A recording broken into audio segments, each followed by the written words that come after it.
ஆனால் எங்களை பொறுத்தவரை அது விஜய் அவர்களாக இருக்கட்டும், சீமான் அவர்களாக இருக்கட்டும், யாராக இருந்தாலும் கருத்து சுதந்திரம் அவங்களுக்கு இருக்கு. தந்தை பெரியாரை பற்றி சீமான் சொல்றாங்க, கருத்து சுதந்திரம் இருக்கு. கருத்தா எதிர்த்தா ஒரு ஜனநாயகத்துக்கு நல்லது. இப்ப விஜய் அவர்கள் பரந்தூரை பத்தி ஒரு கருத்து வச்சிருக்காங்க. உதாரணத்துக்கு பாரதிய ஜனதா கட்சி சார்பா நாங்க ஒரு பெரிய விளக்கம் கொடுத்தோம். மத்திய அரசுக்கும் இதுக்கு என்ன சம்பந்தம்? பரந்தூரும் பன்னூரும் நீங்க கொடுத்தீங்க, நாங்க அப்ரூவ் பண்ணோம் ரெண்டையும். அதில் பரந்தூர் செலக்ட் பண்ணாங்க.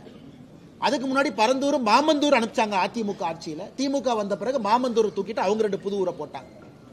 மத்திய அரசை பொறுத்தவரை மாநில அரசு அனுப்பக்கூடிய பட்டியல்ல மத்திய அரசு என்ன பார்ப்பாங்க?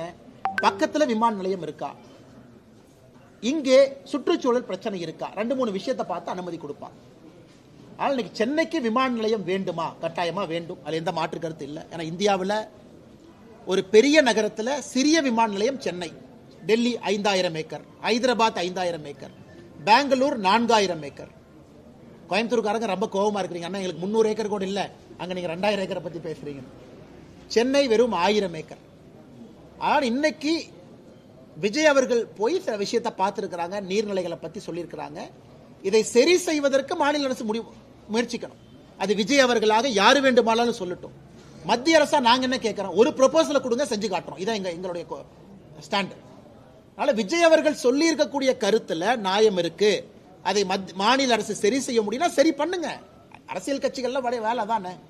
எல்லோரும் அதை ஒரு பிரச்சனையா மக்கள் கவனத்தை கொண்டு வர்றாங்க அரசு கிட்ட. அதனால் திமுக அரசு யாராக இருந்தாலும் கூட, யார் பரந்தூரை பற்றி யாரு கருத்து சொன்னாலும், அது விஜய் அவர்களாக இருக்கட்டும், சமூக ஆர்வலராக இருக்கட்டும், வேறு எந்த கட்சியாக இருந்தாலும் அந்த பிரச்சனையை சரி செய்ய முடியுமான்னு யோசிச்சு பாருங்க. அதுதான் நாங்க கேட்கிறோம். எங்களுக்கு இந்த ப்ராஜெக்ட் டிலே ஆகக்கூடாது. பரந்தூரோ பன்னூரோ அது மாமந்தூரோ இன்னொரு ஊரோ.